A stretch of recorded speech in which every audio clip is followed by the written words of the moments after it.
Thrissur Manalur village officer ഇല്ലാതെയായിട്ട് 2 മാസം പിന്നിട്ടു. സുരക്ഷയില്ലാതെ record റൂമിൽ കൂട്ടിയിട്ട വിലപ്പെട്ട രേഖകൾ നാശത്തിന്റെ വക്കിലാണ്. ഒപ്പം ചിതലും ഇഴജന്തുക്കളും. കാലപ്പഴക്കം കൊണ്ട് വാതിലുകളെല്ലാം അടർന്നു വീണ് തുടങ്ങിയ കെട്ടിടത്തിൽ ഭീതിയോടെ ജോലിയെടുക്കുകയാണ് 3 ഉദ്യോഗസ്ഥർ. മണലൂർ വില്ലേജ് ഓഫീസിൽ 2 മാസമായി വില്ലേജ് ഓഫീസറില്ല. രേഖകൾ ഒപ്പിട്ട് കിട്ടാൻ നാട്ടുകാർ പലവട്ടം ഇവിടെ കയറിയിറങ്ങി നട്ടം തിരിയുകയാണ്. മാത്രമല്ല, ശ്രദ്ധിച്ചു നടന്നില്ലെങ്കിൽ പാമ്പുകടിയേൽക്കാനും സാധ്യതയുണ്ടെന്ന് നാട്ടുകാർ പറയുന്നു. റെക്കോർഡ് റൂമിൽ ഉദ്യോഗസ്ഥർ പലവട്ടം പാമ്പുകളെ കണ്ടു. റെക്കോർഡ് റൂം നശിച്ചു കിടക്കാൻ തുടങ്ങിയിട്ട് വർഷങ്ങളായി. രേഖകൾ മിക്കതും അലസമായി കൂട്ടിയിട്ടിരിക്കുകയാണ്. മുറികളുടെ വാതിലുകളെല്ലാം കാലപ്പഴക്കം കൊണ്ട് തകർന്നു വീണു. ആകെയുള്ളത് 2 ഉദ്യോഗസ്ഥരും ഒരു താൽക്കാലിക ജീവനക്കാരിയുമാണ്.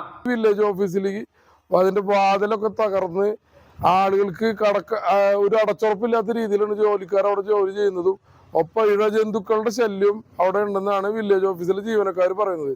അടിയന്തര ഇടപെടൽ റവന്യൂ മന്ത്രിയുടെ ഭാഗത്തുനിന്നും തൃശൂർ ജില്ലാ കളക്ടറുടെ ഭാഗത്തുനിന്നും തഹസിൽദാരുടെ ഭാഗത്തുനിന്നും ഉണ്ടാവണമെന്നാണ് നമുക്കിവിടെ പറയാനുള്ളത്.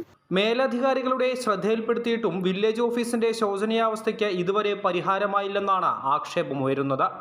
അമൃത ന്യൂസ്, തൃശൂർ.